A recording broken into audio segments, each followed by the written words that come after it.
Hello again, Southern Region. As this election season winds down, I want to take a brief moment to reflect on this election and look toward the future. Because of you, the last several months have truly been some of the most rewarding, encouraging, and educational experiences of my career. I appreciate our conversations and learning about your experiences, your frustrations, your ideas, and your passion for NATCA and our profession. But this election has done harm to the members it's supposed to represent. The name-calling, backstabbing, lies, and misrepresentations are quite frankly unacceptable, especially when coming from supposed leaders. From day one of my campaign, I pledged to do things differently. The point of a campaign is to talk about the candidate's vision and their strategies to accomplish it. So that's what I've done. I haven't talked about my opponents, and when asked, I've changed the conversation to be about what the members want for our region and our union, and the role I plan on playing in returning the control of the Southern Region back to its members. With that said, our recently retired former RVP and members of the current NEB have intimidated, manipulated, and bullied to undermine the successes of our current president and the fundamentals of what a union is.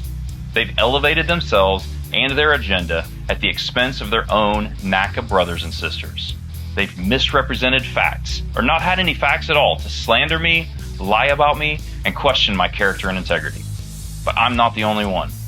I've had conversations with so many of you who have similar stories of speaking up or asking questions and being humiliated, berated, or just put in a corner.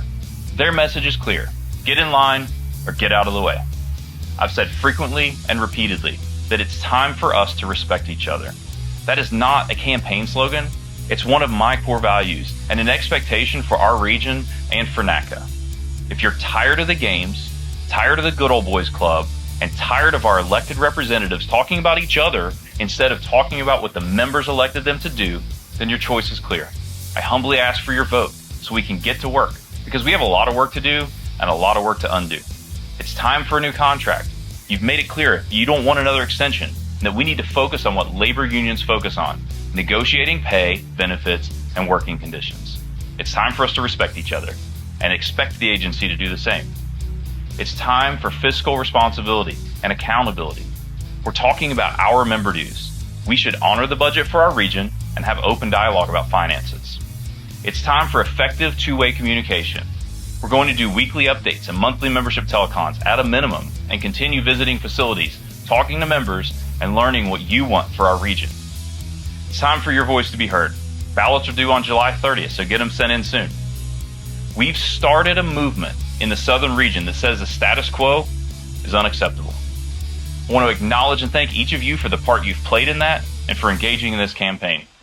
I also want to thank the confidants and friends who've encouraged me throughout this campaign, and I want to thank my family for their patience and support as I've driven over 10,000 miles, visited almost 60 facilities, and spent countless nights in hotels to kindle this movement. Thank you for your vote.